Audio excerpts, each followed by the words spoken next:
reçu depuis plusieurs jours un appel à l'aide des responsables de la communauté des réfugiés qui sont installés à Boulé, en Itourie.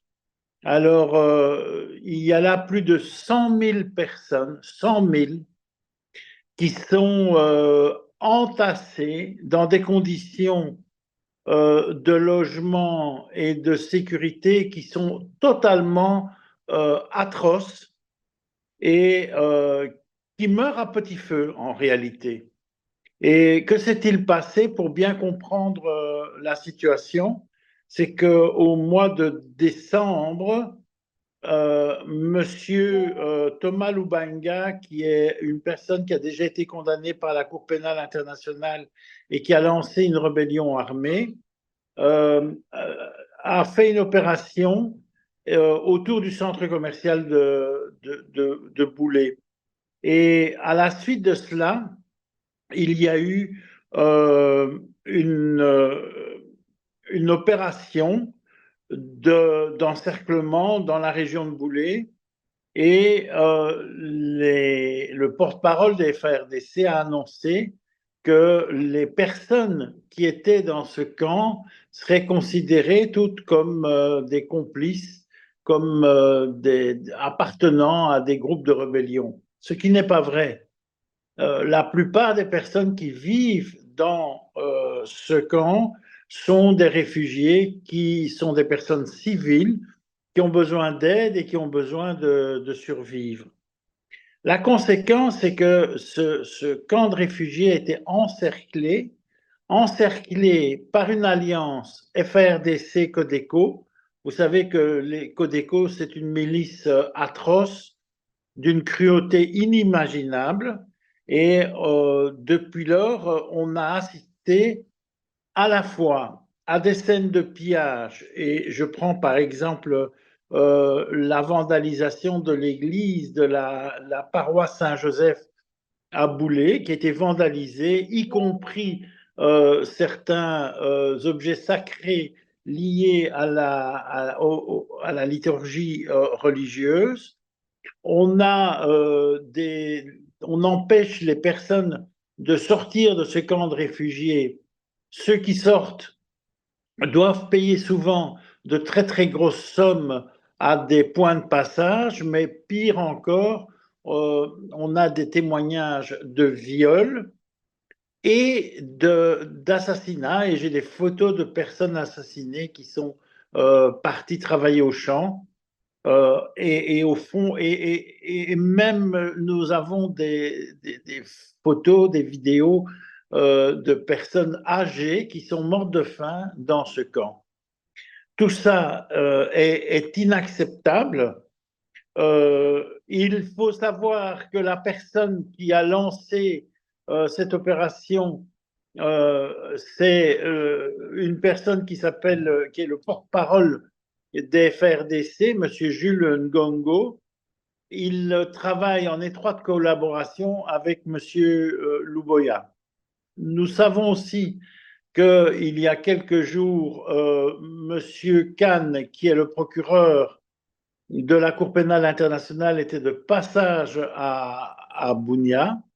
Nous voyons aussi qu'actuellement, la MONUSCO ne bouge pas beaucoup par rapport à ces événements. Et donc, les habitants de ce camp, qui sont abandonnés de tous, qui n'intéressent aucunement la communauté internationale apparemment, lancent un appel au secours et m'ont appelé pour demander de lancer cet appel au secours. Que leur besoin, c'est quoi?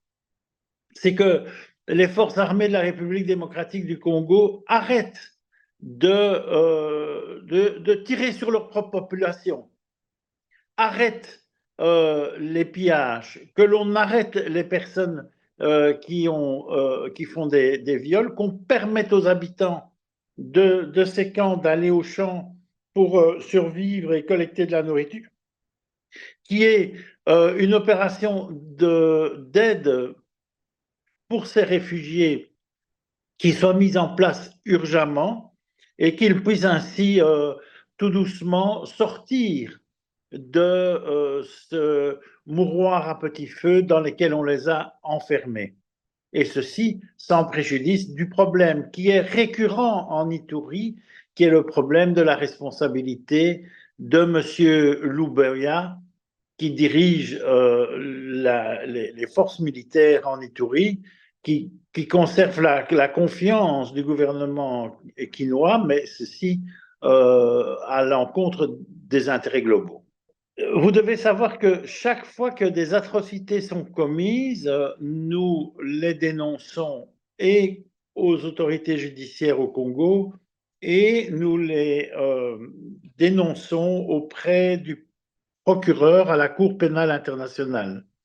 Ça ne m'étonnerait d'ailleurs pas que les équipes d'enquête de la Cour pénale internationale qui se penchent actuellement sur le dossier d'Ituri aient été impressionnées par les éléments que nous avons transférés pour ces gens qui, je le rappelle, sont abandonnés de tous. Et je pense que c'est quelque chose d'important. Maintenant, vous savez que on devrait aller plus loin. Pour ce faire, il faut du temps, des moyens, capacité de le dégager. La justice est un processus. Ici, nous sommes dans l'urgence absolue. Il faut sauver les conditions de vie dignes pour 100 000 personnes. Ça, c'est l'appel d'aujourd'hui.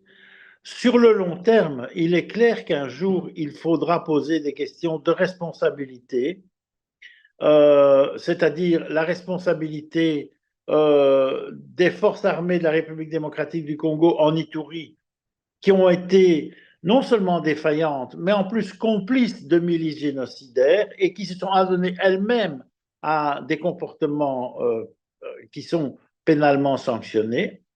Il y a un autre aspect qui, pour ma part, me paraît fondamental. Vous savez que nous sommes plusieurs juristes à nous poser la question de la responsabilité des militaires qui sont en mission pour les Nations Unies. Être en mission pour les Nations Unies ne signifie pas être irresponsable et sans capacité de faire avancer les choses. Et donc, effectivement, un jour, nous allons aller plus avant dans la collecte des documents, des preuves, des éléments dont nous disposons. Nous allons créer une équipe de travail avec nos confrères en Ituri pour pouvoir, à terme, lancer des procédures en réparation des préjudices qui ont été subis.